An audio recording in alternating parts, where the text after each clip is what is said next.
சைபர் குற்றங்களில் இருந்து பொதுமக்கள் மிகுந்த விழிப்புணர்வோடு இருக்க வேண்டும். கேள்வி கேட்க மாணவருக்கு பதிலளித்த முன்னாள் டிஜிபி சைலேந்திரபாபு.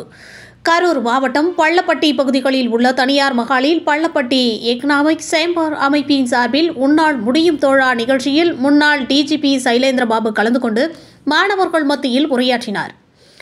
பின்னர் சிறப்பாக சேவை புரிந்த மாணவர்களுக்கும் பல்வேறு போட்டிகளில் சிறப்பாக விளையாடிய மாணவர்களுக்கும் கேடயம் வழங்கினார். இந்நிகழ்ச்சியில் பள்ளப்பட்டி சுற்றுவட்டார பகுதிகளில் உள்ள மாணவ மாணவிகள் மற்றும் பொதுமக்கள் என ஏராளமானோர் கலந்து கொண்டனர். நிகழ்ச்சி முடிவடைந்த பின்பு மாணவர்கள் அவருடன் செல்ஃபி எடுத்து மகிழ்ந்தனர். பின்னர் 5ஆம் வகுப்பு படிக்கும் மாணவன் ஆதி நாராயணன், கடந்த 3 ஆண்டுகள் முன்பாகவே எனக்கு IPS ஆக ஆசை இருக்கிறது. உங்களை நேரில் ஒருமுறை சந்திக்க வேண்டும் என்ற கடிதத்தை வழங்க 3 ஆண்டுகளாக காத்திருந்த மாணவன் இன்று நடைபெற்ற நிகழ்ச்சியில் முன்னாள் டிஜிபியிடம் வழங்கினார். பின்னர் அந்த கடிதத்தில் தான் கைப்பட மாணவன் வழங்கிய கடிதத்தில், உங்களை சந்திப்பதில் நான் மிகவும் மகிழ்ச்சி அடைகிறேன். உங்களின் படைப்பாற்றலை சிறந்த எதிர்காலமாக நான் பாராட்டுகிறேன் என்று ஆங்கிலத்தில் அவர் கைப்பட எழுதி கடிதத்தை மீண்டும் மாணவனிடம் வழங்கினார்.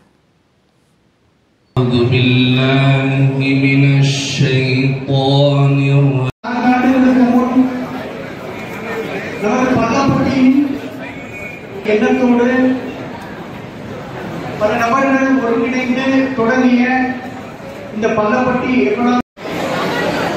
அனைவரும் தங்களுடைய இருக்கைகளில் அமரவும். நிறுவனத்தில் UAS டிசைனராக பணியாற்றி வருகிறார். தேசிய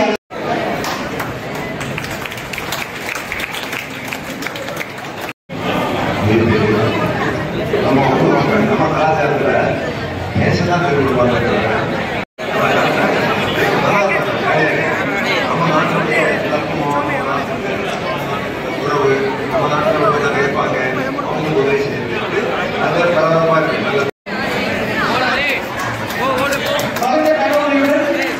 மாணவர்கள் எல்லா எழுதிய கடிதம்